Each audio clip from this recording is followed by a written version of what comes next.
오늘 우리에게 주시는 하나님의 말씀은 구약성경 창세기 4장 1절에서 15절까지의 말씀입니다. 구약성경 5면입니다. 창세기 4장 1절에서 15절까지의 말씀입니다.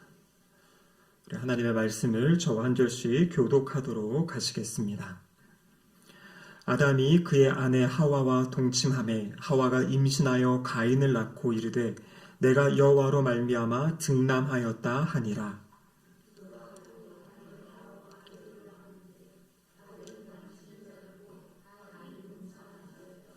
세월이 지난 후에 가인은 땅의 수산으로 제물을 삼아 여호와께 드렸고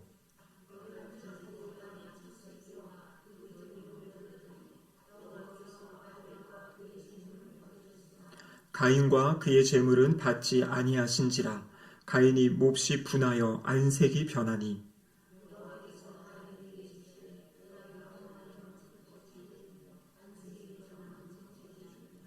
내가 선을 행하면 어찌 낯을 들지 못하겠느냐. 선을 행하지 아니하면 죄가 문에 엎드려 있느니라. 죄가 너를 원하나 너는 죄를 다스릴지니라.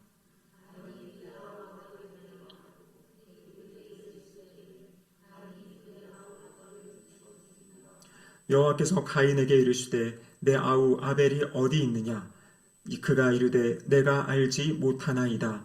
내가 내 아우를 지키는 자니이까.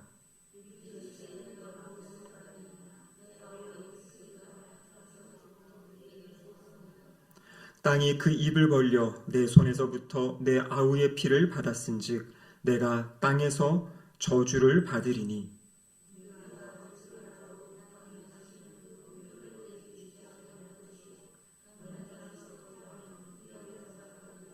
가인이 여호와께 아뢰되 내 죄벌이 지기가 너무 무거우니이다.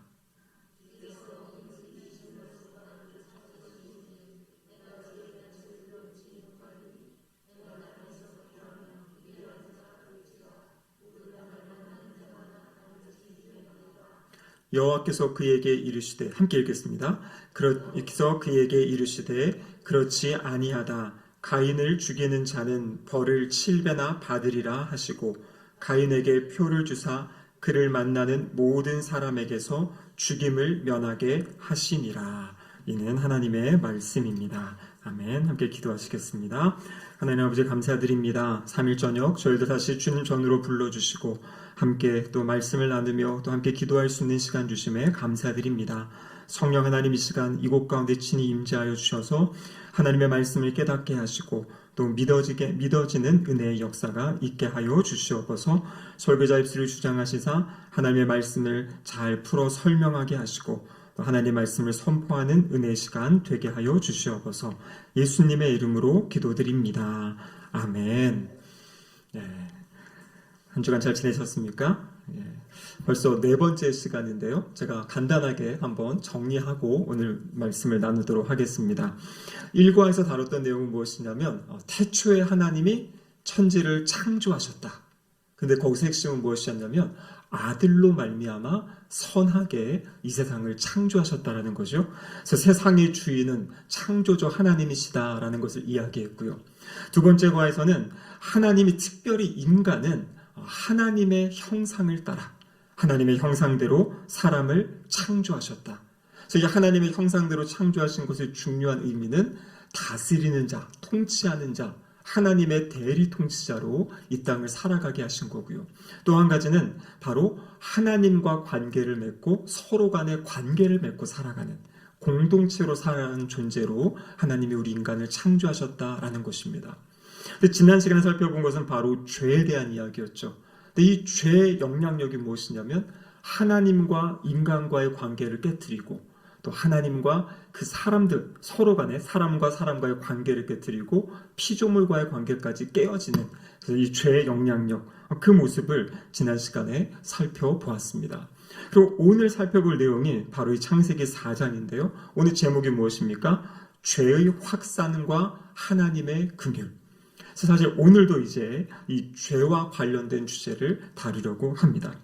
사실 죄에 대한 이야기는 별로 기분 좋은 이야기가 아니고요. 인기가 없는 이야기입니다. 왜냐하면 이 죄에 대한 이야기를 하면 우리 내면의 모습이 드러납니다. 그것이 불쾌하기도 하고요, 부끄럽기도 하고 피하고 숨기고 싶은 것이 죄와 관련된 이야기이기 때문입니다. 하지만 성경은 끊임없이 죄가 무엇인지에서 이야기하고 계시고요, 또 죄를 바로 알고 또 죄를 인식하는 것이 중요하다 이렇게 말씀하십니다. 왜냐하면요, 바로 예수님이 이 땅에 오신 이유가 이 죄와 관계되어 있기 때문이죠. 우리가 요즘에 마태복음 말씀을 읽고 묵상하고 계시죠. 여러분, 예수라는 이름의 뜻이 무엇이라고 그랬습니까? 기억하십니까? 자, 마태복음 1장 21절의 말씀 같이 한번 읽어보겠습니다. 아들을 낳으리니 이름을 예수라 하라. 이는 그가 자기 백성을 그들의 죄에서 구원할 자이심이라 하니라. 그러니까 예수라는 이름은 구원자라는 이름이거든요. 근데 무엇으로부터 구원하는가? 죄로부터 구원한다. 그래서 죄가 무엇인지, 죄의 영향력이 무엇인지를 알아야 우리 주님이 우리에게 베풀어 주신 은혜가 무엇인지를 알게 된다라는 것이죠. 그럼 우리가 살아갈 때 이 죄의 열매, 죄의 결과들을 경험합니다. 어떤 것이 있겠습니까? 이 분노하는 것, 증오하는 것, 갈등과 분쟁, 또 고통과 절망. 여러분, 이 모든 것이 사실 죄의 열매이지 않습니까? 주님의 뜻은 그 죄의 사슬에 묶여있는 우리들을 자유케 하고 구원해 주시는, 해방해 주시는 것이 바로 예수 그리스도의 십자가의 은혜다라고 성경은 우리에게 말씀하고 계십니다. 자, 오늘 신학적인 주제에 대한 내용인데요, 우리 같이 한번 읽어보겠습니다. 죄는 하나님을 향한 도전으로 종종 하나님의 형상으로 만들어진 사람들을 향한 미움의 행위로 나타납니다. 중요한 건 이거죠. 죄는 사람들을 향한 미움의 행위로 나타난다. 그래서 죄의 결과가 이 사람들과의 관계를 깨트리는 그 모습을 이야기하고 있습니다. 그래서 오늘 첫 번째 대제는 무엇이냐면 죄의 확산은 악한 욕망에서 시작됩니다. 바로 1절에서 7절까지의 내용이 바로 이 죄의 확산은 악한 욕망에서 시작된다 이렇게 이야기하죠. 오늘 본문 우리가 읽은 창세기 4장 1절과 2절에 보시면은요, 아담과 하와에게서 자녀가 출생됩니다. 3장 마지막은 어떤 내용이었냐면 이들이 범죄한 다음에 하나님이 에덴 동산에서 이들을 쫓아내시죠. 추방당합니다. 추방당하고 이제 4장 1절에 보면 바로 이야기 나오는 것이 뭐냐면 아담과 하와가 동침하였고 하와가 임신하여서 가인을 낳았다 이렇게 이야기합니다. 2절에 보면요, 그가 또 가인의 아우 아벨을 낳았다. 그러니까 하나님은 이들을 쫓아내셨습니다. 추방하셨습니다. 그래도 이들 안에 새로운 소망, 새로운 기대가, 새로운 역사가 써지는 거죠. 바로 자녀들이 출생한 것입니다. 여러분, 그런데 문제는 무엇이냐면 이 자녀들이 출생했고요, 가족을 이루지 않았습니까? 근데 이 가족이 하나님과의 관계가 깨어지니까요, 가족 안에 이 관계들이 깨어지는 것이에요. 이 두 자녀들 가운데 문제가 발생했죠. 갈등이 발생합니다. 근데 그 갈등이 무엇 때문에 발생합니까? 제사 때문에 그래요. 하나님을 예배하고 하나님을 섬기는 것, 그것 때문에 갈등이 일어나는 것이에요. 그러니까 우리의 신앙생활도 보면 가장 소중한 일, 가장 귀한 일, 그 일을 하는 과정 가운데 갈등이 발생하는 그런 모습들을 볼 수 있다라는 거죠. 여러분, 어떤 일이었습니까? 이 가인과 아벨의 제사를 드렸는데 하나님께서 가인의 제사는 받지 않으시고 아벨의 제사를 받으신 거예요. 근데 그것 때문에 가인의 마음이 상해가지고 그러한 심령이 상하는 그런 모습을 보여주고 있습니다. 그래서 예전부터 그런 질문들을 많이 하시죠. 아니, 왜 하나님이 가인의 제사는 받지 않으시고 아벨의 제사만 받았는가? 그래서 성경학자들도 여러 가지 이제 이야기들을 이제 하죠. 근데 그 중에 이제 어떤 분들은 그런 얘기를 했죠. 바로 가인은 아벨처럼 이 피가 없는 제사를 드렸다. 가인은 지금 곡식을 가지고 제사를 드렸고 아벨은 이제 짐승을 잡아서 피의 제사를 드렸기 때문에 받으셨다 이렇게 이제 이야기하기도 하지만 우리가 레위기 말씀을 볼 때 배운 것이 있지 않습니까? 레위기 2장에 보면 제사 가운데 소제라는 제사가 있습니다. 소제라는 제사가 히브리어로 민하라는 건데요. 근데 오늘 본문 이 3절에 보면요, 3절에 땅의 소산을 제물로, 여기 나오는 이 제물이라는 단어가 바로 이 민하라는 단어입니다. 소제예요, 소제. 5절에도 보면 가인과 그의 제물, 이 제물이 민하라는 단어입니다. 그러니까 이것이 제물의 문제는 아닌 것 같아요. 왜냐 하나님께서 곡식 제물도 받으셨기 때문에 제물의 문제는 아닌 것 같고, 여러 학자들이 이야기가 있는데 저의 마음에 와닿았던 것은 제사를 드려 나오기 전에 이들이 어떤 삶의 모습, 어떤 삶의 태도에 문제가 있지 않았을까 이렇게 추측을 하는 겁니다. 그 이유는 바로 본문에 나와 있는 거죠. 4절과 5절에 보시면 이렇게 되어 있습니다. 여호와께서 아벨과 그의 제물은 받으셨으나 가인과 그의 제물은 받지 아니하신지라. 그러니까 그냥 이렇게 제물만 받았다 얘기하시는 게 아니라 가인과 그의 제물, 아벨과 그의 제물. 그래서 바로 그 사람, 제물을 드리는 사람의 어떠한 삶의 모습들, 또 그의 마음, 이 모든 것이 포함되는 것인데, 아마 가인의 그런 삶의 모습이라든지 그 마음의 중심이 온전하지 못하였다. 하나님을 향한 그 마음이 좀 삐뚤어졌던 어떤 그런 모습을 추측해 볼 수 있습니다. 미가서 6장 7절과 8절에 보면 이런 말씀이 있습니다. 여호와께서 천천의 순양이나 만만의 강물 같은 기름을 기뻐하실까? 내 허물을 위하여 내 마다들을, 내 영혼을 죄로 말미암아 내 몸의 열매를 드릴까? 사람아, 주께서 선한 것이 무엇임을 내게 보이셨나니 여호와께서 내게 구하시는 것은 오직 정의를 행하며 인자를 사랑하며 겸손하게 내 하나님과 함께 행하는 것이 아니냐. 그러니까 이 선지서들을 보면요, 이스라엘 백성들의 문제가 뭐였냐면 제사는 드렸어요. 수많은 제물을 가지고 제사는 드렸는데 하나님이 선지자를 통해 끊임없이 말씀하시는 것은 그들이 삶의 자리를 하나님의 말씀대로 살아가지 않았다는 것을 이야기하고 있습니다. 정의를 행하지도 않고 인자를 사랑하지도 않고 그리고 겸손하게 행하지 않았던 그러한 삶의 모습. 그러니까 세상에도 그냥 막 이렇게 살다가 하나님 말씀 없이 살다가 한번 나와서 제사 드리고 예배 드리면 그 모든 것이 해결되는 것처럼 잘못된 생각을 했다라는 것이죠. 물론 우리가 살아가면서 죄를 지을 수도 있고 실수할 수도 있는데 이것이 내가 하나님과 동행하면서 그 방향성을 맞춰가며 살다가 실수하는 것과 이 생각이 전혀 많이 흐려지고 내 마음대로 내 멋대로 살다가 그렇게 이제 주님 앞에 나오는 것은 분명히 차이가 있고 다르다라는 것을 이야기하고 있습니다. 그래서 오늘 본문에서는 바로 그 사람과 그 재물을 받지 않으시고 그 사람과 그 재물을 받으셨다. 그래서 바로 이 제사, 예배에 있어서 우리가 어떤 모습으로 예배를 드려야 될지에 대해서도 오늘 본문이 우리에게 말씀해주고 계십니다. 이 가스펠 프로젝트 책에 보면 이 책은 히브리서 11장 4절의 말씀과 연결해서 그 이유를 이야기하는데요. 히브리서 11장 4절은 이렇게 기록하고 있습니다. 믿음으로 아벨은 가인보다 더 나은 제사를 하나님께 드림으로 의로운 자라 하시는 증거를 얻었다. 그래서 이 히브리서 4장에서는 아벨의 제사가 믿음으로 드린 제사, 하나님을 향한 그 믿음. 근데 그 이어지는 믿음의 내용이 11장 6절에 보면 너무나 잘 알고 계시는 믿음이 없이는 하나님을 기쁘시게 하지 못한다. 무엇이 하나님을 기쁘게 하는 겁니까? 하나님께 나아가는 자는 반드시 그가 계신 것과 그가 자기를 찾는 자들에게 상 주시는 이심을 믿어야 할지니라. 그래서 지금 아벨의 어떤 믿음, 하나님 앞에 나아갔던 그 믿음, 하나님이 이곳에 계신다. 그리고 하나님이 분명히 나에게 응답하신다, 상 주신다. 그 믿음을 가지고 아벨이 제사를 드렸던 것을 또 성경을 통해서 우리가 기억할 수 있습니다. 예배 자리에 나올 때마다 우리의 마음이 어떠한지, 이곳에 지금 하나님이 임재해 계신다. 그리고 하나님이 나의 기도를 들으시고 하나님이 나의 마음을 받으시고 또 하나님이 나의 일하시고 역사하신다라는 그 믿음으로 예배를 드리시기를 축복합니다. 근데 이 가인의 죄가 무엇입니까? 자신의 그 제사가 거부당하니까요. 하나님 앞에서 지금 나의 문제가 무엇인지를 돌아보는 것이 아니라 아니 하나님이 왜 내 동생의 제사는 받으시고 내 제사는 받지 않는 거야? 하면서 질투하는 마음을 갖게 돼요. 질투. 여러분 우리가 삶을 살다 보면 이 질투가 우리 삶을 아주 망치는 아주 큰 그러한 요인입니다. 우리가 잘 알고 있는 요셉의 형들이 요셉을 팔아넘긴 이유가 무엇입니까? 아버지로부터 독특한 사랑을 받는 것에 대한 질투였습니다.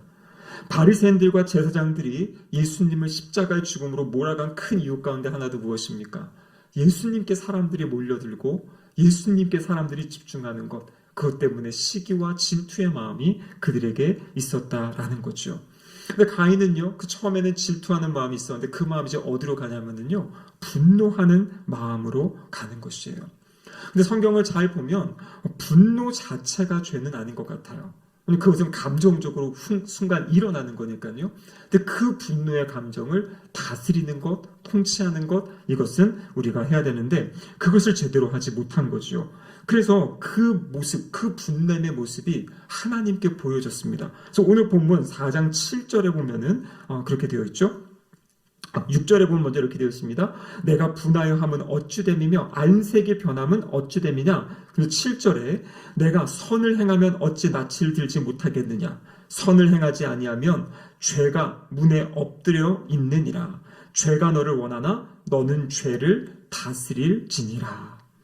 지금 하나님이 이 가인의 표정이 변하고 안색이 변하는 걸 보시면서 지금 이 가인 안에 있는 그 분노의 마음을 아시고요. 지금 하나님이 가인에게 말씀하시는 거죠. 그러면서 죄의 모습을 뭐라고 이야기합니까? 죄가 문 앞에 엎드려 있다. 문 앞에 엎드려 있다. 여러분, 이 모습은 마치 사나운 짐승이 먹잇감을 이렇게 노리고 있는 어떤 그런 모습. 조금만 흐트러지고 기회를 엿봐가지고 그 먹이를 이제 잡아먹으는 어떤 그런 모습.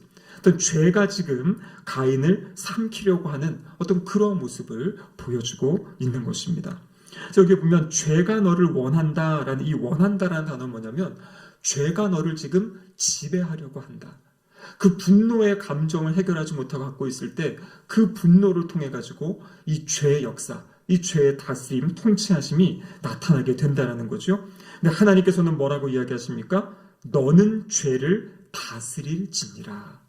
죄가 너를 다스리려고 하는데 그것이 아니라 너가 죄를 다스려야 된다. 그렇게 지금 말씀하고 계신 겁니다. 자, 이것을 보면 이 지금 가인은요, 죄를 다스릴 수 있는 능력이 어느 정도는 있는 상황이에요. 능력도 없는데 하나님이 너 죄를 다스려야 된다 말씀하지 않으시는 거죠. 분명히 이것을 말씀하셨을 때 죄를 지을 수도 있고 그 분노함을 그냥 가지고 무엇인가 표출할 수도 있고 그것을 제어할 수 있는 것은 가인의 능력입니다. 근데 지금 가인은 그 하나님이 말씀하셨음에도 불구하고 죄의 유혹을 거절하고 그리고 하나님 죄의 유혹을 거절하지 못하고 이 죄를 더 넘어서는 그런 모습을 보여주고 있는 것이죠. 그러면 우리도 마찬가지입니다. 어떠한 죄의 유혹이 있을 때 하나님은 우리에게 말씀해 주세요. 지금 사실 가인이 죄 짓기 전에 하나님이 먼저 가인에게 이렇게 말씀하시지 않습니까? 그렇죠? 왜냐하면 지금 가인이 아벨을 죽인 것은 8절에 나오는 거거든요. 7절에 이미 하나님이 너 죄를 다스려야 된다 이렇게 지금 말씀해 주신 거예요. 그래서 우리가 성도로 살아갈 때 성령 하나님께서 우리의 어떤 죄를 지을 것 같은 상황에 우리에게도 말씀하시는 거죠. 성령님이 우리가 알고 있는 말씀을 생각나게 하실 때도 있고 또 내가 말씀을 읽어가는 가운데 말씀을 통해 가지고 그렇게 하면 안 된다라는 그런 메시지를 주실 때도 있고 때로는 누구와 이야기하고 대화하는 가운데 그 사람을 통해서 또 하나님이 깨닫게 하실 때도 있고요. 그런 환경들 또 아니면 우리의 어떤 마음의 불편함 가운데 성령님이 우리에게 사인해 주세요. 그래서 이 사인을 잘 듣고 순종하면 우리가 이 죄로 넘어가지 않는데 그렇지 못하게 되면 이것을 하나님의 음성을 거절하게 되면 죄를 짓는 그런 결과를 나타낼 수 있다라는 거죠. 그러면 이 죄의 문제를 어떻게 다스려야 되는가? 신약성경 에베소서 4장 26절과 27절에 보면 이렇게 말씀하고 계십니다. 같이 한번 읽어보겠습니다. 분을 내어도 죄를 짓지 말며 해가 지도록 분을 품지 말고 마귀에게 틈을 주지 말라. 자, 분을 낼 수가 있습니다. 왜냐하면 이것은 갑자기 확 들어오는 감정적인 거니까요. 하지만 그것을 통해서 죄 짓는 데까지 나아가지 마라. 그거 다스리고 제어할 것을 이야기하고 있죠. 해가 지도록 분을 품지 말라. 그 분을 해결하고 해소해야 될 것을 이야기합니다. 그렇지 않으면 그것이 바로 마귀에게 틈을 주는 것이다 말씀하고 계세요. 우리의 신앙생활은 단순히 어떠한 심리적이거나 정신적이고 정서적인 영역만 있는 것이 아닙니다. 그거 어떠한 상처, 그런 아픔, 그것을 통해 가지고 우리가 주의해야 될 것은 바로 마귀 사탄이 그것을 통해서 우리의 삶을 다스리려고 하고 우리의 삶을 무너뜨리려 한다라는 것이에요. 그래서 내 안에 그 악한 감정, 내 안에 상한 감정, 화난 감정 계속 이것을 붙잡고 이것을 묵상하다 보면 그 자체도 문제지만 바로 이 마귀 사탄이 다른 마음, 다른 생각들을 불어넣어줘서 우리의 삶을 망가뜨리려 하는 그러한 상황에 처하게 된다고 이야기하고 있는 것입니다. 그래서 이 에베소서에서는 보면요. 그래서 이러한 상황을 어떻게 우리가 풀어가야 되는가? 다른 방법이 아니라 에베소서 5장 18절의 말씀에 이렇게 기록하고 있죠. 오직 성령으로 충만함을 받으라. 성령의 충만. 여러분, 성령 충만은 다른 말로 하면 성령님의 다스림 가운데 있어라, 그 말씀이거든요. 그러니까 죄의 유혹, 죄의 그 다스림, 나의 아픔과 상처 가운데 죄가 나의 마음을 막 흔들어 놓고 그런 상황에서 구해야 될 것이 무엇이냐면 바로 성령의 충만함을 구하는 것입니다. 그래서 나의 힘으로, 나의 능력으로 이겨낼 수 없는 그 상황들을 이 성령의 충만함으로 이겨낼 것을 말씀하고 계십니다. 이 아레이 토레이라는 그러한 목사님이 계십니다. 이분이 이런 이야기를 하셨어요. 나는 아침에 일어나서 제일 먼저 성령 충만을 위해 기도합니다. 성령 충만 없이 하루를 살아가는 것은 두렵습니다. 성령 충만이 느껴지지 않을 때에는 말을 조심하고 중요한 결정을 유보합니다. 그러면서 끊임없이 성령님의 다스림, 성령님의 충만함을 사모하며 살아가는 그런 모습을 보게 됩니다. 여러분, 우리의 마음의 상처, 아픔, 분내는 감정, 이 분도 사실 이게 시기 때문에 또 어떤 상처 때문에 아픔 때문에 나타나는 거죠. 그 감정을 풀어주시고 회복시켜 주실 분은 바로 성령 하나님이신 줄 믿습니다. 그래서 우리가 그런 감정이 들 때마다 그것을 주님 앞에 가지고 나아가셔서 하나님이 치유해 주시고 하나님이 회복시켜 달라고 그렇게 기도하며 간구할 때 이 죄가, 이 분노가 큰 죄로 나아가는 확산되어지는 것을 막을 수 있을 줄로 믿습니다. 두 번째는요, 이 죄의 확산, 이번 두 번째 대지는 죄의 확산은 이웃을 대적하는 행동으로 이어집니다.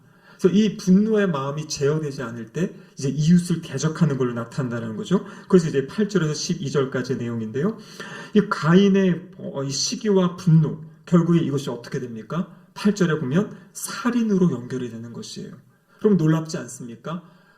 형제 간의 죽임이 있어요. 첫 번째 살인 사건이 가족 안에서 일어난 것이에요.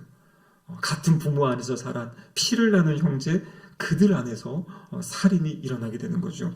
8절에 이렇게 되어 있습니다. 가인이 그의 아우 아벨에게 말하고 그들이 들에 있을 때 가인이 그의 아우 아벨을 쳐 죽이니라. 여기 쳐 죽인다라는 단어를 히브리 원어를 보면 이런 의미라 그래요. 의도적으로 죽였다. 그냥 우연히가 아니라 계획하고 의도적으로 지금 가인이 아벨을 죽인 것입니다. 의도적으로 사람의 생명을 빼앗는 행위, 여러분, 이 생명의 주인은 누구십니까? 하나님이시죠. 근데 내가 나의 힘으로 타인의 생명을 빼앗는다? 이 모습이 또 어떤 모습입니까? 하나님처럼 되고자 하는 그 모습이에요. 자기가 건드려서는 안 되는, 자기가 넘볼 수 없는 영역, 사람의 생명을 자기의 힘으로, 자기의 어떤 손으로 그렇게 하려고 했던 그런 잘못된 모습을 보여주고 있는 것입니다. 근데 놀라운 것은 무엇이냐면 하나님이 이 가인을 사실 내버려 두신 게 아니잖아요. 그 얼굴이 변하고 이 죄를 지을 가능성 있는 순간에 죄를 다스려라. 그렇게 말씀을 해주셨는데도 죄를 지었어요. 근데 그 죄를 지은 다음에 어떻게 하십니까? 하나님이 가인을 그냥 내버려 두지 않으세요. 이어지는 구절에 보면 하나님이 또 가인에게 찾아오셔서 말씀하세요. 자, 9절에 보면 이렇게 되어 있죠. 여호와께서 가인에게 이르시되 내 아우 아벨이 어디 있느냐? 그가 이르되 내가 알지 못하나이다. 내가 내 아우를 지키는 자니까. 하나님은요, 지금 가인에게 찾아오셨습니다. 왜 찾아오신 겁니까? 회개의 기회를 주시는 거죠. 그냥 내버려 두신 게 아니라 찾아오셔가지고 너 아우 아벨이 어디 있느냐 이렇게 지금 물으셔요. 마치 이들이 범죄했을 때, 아담과 하와가 범죄했을 때 하나님이 이들을 찾으셨죠. 네가 어디 있느냐 하면서 아담과 하와를 찾으셨던 것처럼 지금 가인에게 또 이렇게 말씀하십니다. 근데 가인의 대답이 무엇입니까? 내가 알지 못하나이다. 거짓말을 하고 있어요. 그리고 또 뭘 이야기합니까? 오히려 하나님께 반문하는 거죠. 내가 내 아우를 지키는 자니까. 하나님께 반문하면서 하나님 그거 왜 저한테 물으시는 겁니까? 저 그거 몰라요. 라고 지금 하나님께 대답하고 있는 것이에요. 이 모습은 너무나 하나님 앞에 이 부적절한 그런 이야기입니다. 여러분, 창조의 질서가 무엇입니까? 하나님의 형상으로 창조된 사람들, 하나님 서로가 서로를 다스리고 보존하고 사랑하고 섬기며 함께 살아가라고 지금 공동체, 가족 공동체도 허락해 주셨잖아요. 근데 지금 이 가인의 마음에는 그 마음이 없는 것이에요. 동생은 동생이고 나는 나지, 내가 왜 동생을 챙겨야 되고 내가 왜 동생을 섬겨야 되냐, 그의 사정을 내가 왜 알아야 되냐, 이렇게 지금 이야기하고 있는 이 모습, 바로 이것이 죄로 깨어진 그러한 모습이라는 거예요. 오늘날 죄의 모습이 무엇입니까? 다른 사람은 힘들든 말든, 다른 사람의 상황은 어떻든 말든 내 마음이 더 중요하고 내 감정이 더 중요하고 나의 것만 중요하고, 그러면 다 그렇게 살아가는 거 아닙니까? 그게 바로 이기적으로 살아가는, 성경에서 말하는 하나님을 떠난 사람들의 이 죄악된 모습, 그것이 이 창세기 4장의 모습이나 오늘날 우리의 모습이나 동일하게 나타나고 있다라는 것이에요. 근데 여러분, 이것이 가르치지 않아도요, 우리 아이들의 반응을 봐도 그 모습이 그대로 나타나지 않습니까? 오히려 말씀으로 가르쳐야 서로가 서로를 사랑해야 된다, 서로가 서로를 돌봐줘야 된다, 서로 양보하고 서로 품어줘야 된다라는 것을 알게 되더라고요. 그냥 내버려두면 자기 마음대로, 자기 주장대로 끊임없이 부딪히고 갈등하는 그런 모습으로 살아가는 것, 이게 바로 죄의 열매고 죄의 결과이지 않습니까? 하나님을 믿는다는 것은 그 모습이 아니라 서로를 챙겨주고 보듬어주고 살펴주는 그 모습, 그것이 바로 하나님이 기뻐하시는 모습입니다. 하나님이요, 이제 그 가인의 대답을 들으신 다음에 하나님의 가인을 이제 처벌하십니다. 벌을 내십니다. 그 내용이 오늘 본문 11장에 나와 있는데요, 땅이 그 입을 벌려 내 손에서부터 내 아우의 피를 받았은즉 내가 땅에서 저주를 받으리라. 지금 가인의 아벨의 피가 흘려진 그것 때문에 땅으로부터 너는 이제 저주를 받는다. 이어지는 12절에 내가 밭을 갈아도 땅이 다시는 그 효력을 내게 주지 아니할 것이요 너는 땅에서 피하며 유리하는 자가 되리라. 아담과 하와가 범죄했을 때도요, 하나님이 이제 수고하여야 소산을 먹을 수 있다, 가시덤불과 엉겅퀴가 날 것이다. 물론 타락 이전에도 농사를 하고 일을 했지만 그 이후의 일은 이게 기쁨이 아니라, 감사가 아니라 수고로움, 아주 번거로움, 하기 싫은 일이 되어버린 거죠. 근데 지금 가인에게도 그렇게 말씀하시는 거죠. 갈아도 땅의 소출을 먹고 살 수 없다. 그리고 땅에 피하고 떠돌아다니는 유리하는 인생이 될 것이다. 이렇게 말씀하고 계십니다. 그래서 여러분, 이 죄의 결과가 무엇이냐면, 죄를 짓고 나면 이 삶의 문제들도 이게 풀려지지 않는 거예요. 막히는 겁니다. 내가 열심히 일하고 하는데 자꾸 뭔가 손실이 나는 거예요. 내가 해가지고 뭔가 이렇게 쌓아놓은 것 같은데 갑자기 뭐가 무너지고 터지고 그러면서 내가 쌓아놓은 모든 것들이 별 의미 없어져 가는, 그것이 바로 죄의 결과라고 이야기하고 있는 거죠. 하나님을 향한 우리의 마음도 굳어지게 되고요, 죄를 짓게 되면 사람들을 향한 마음도 무관심하고 이렇게 딱딱해지는 거죠. 그래서 결국에는 죄의 결과가 사망이라고 했는데 우리의 삶의 자리 안에 공허함이 찾아오고 절망감, 허무함이 우리의 삶에 찾아오게 된다라는 것입니다. 바로 그것이 바로 죄의 결과, 죄의 열매라는 것을 이야기하고 계시죠. 자, 마지막 세 번째인데요, 세 번째 주제는 무엇이냐면, 이 죄의 확산은 오직 하나님의 긍휼과 약속으로 방지됩니다. 그러니까 아담과 하와가 하나님을 반역하고 죄를 지은 이후에 그의 자손으로 태어난 가인과 아벨, 형이 동생을 죽이는 아주 엄청난 살인의 역사가 일어나지 않습니까? 그러니까 이러한 역사, 이 죄가 확산되어져 가는 것, 이것을 막는 것이 무엇을 통해 가능한가? 오직 하나님의 긍휼과 하나님의 약속으로 가능하다, 이렇게 이야기하고 있죠. 13절에 보면 가인이 여호와께 이렇게 이야기합니다. 내 죄벌지기가 너무 무거운 아이다. 앞에서 하나님이 넌 앞으로 이렇게 살 거야, 처벌을 했더니 가인이 그거 너무 무겁습니다. 그러면서 뭐라고 이야기하죠? 주께서 오늘 이 지면에서 나를 쫓아내시온즉 내가 주의 낯을 뵙지 못하리이다. 내가 땅에서 피하며 유리하는 자가 될지라 무릇 나를 만나는 자마다 나를 죽이겠나이다. 그럼 지금 자신이 이해한 징벌의 내용이 땅에서 쫓겨난다, 하나님의 얼굴을 볼 수 없다, 하나님과 교제가 끊어지고 떠돌이가 되고 또 나 만나는 사람이 나를 죽이려 하는 어떤 그러한 상황에 처한다라고 지금 이야기하고 있습니다. 근데 여러분, 이 내용 어디에서도요, 하나님께 잘못했다고 고백하는 내용이 없어요. 동생에게 미안하다는 말도 없고요. 하나님, 제가 죄를 지어 잘못한 이런 고백이 없고, 이 상황에서도 관심은 오직 어디에게 있습니까? 자신에게 있어요.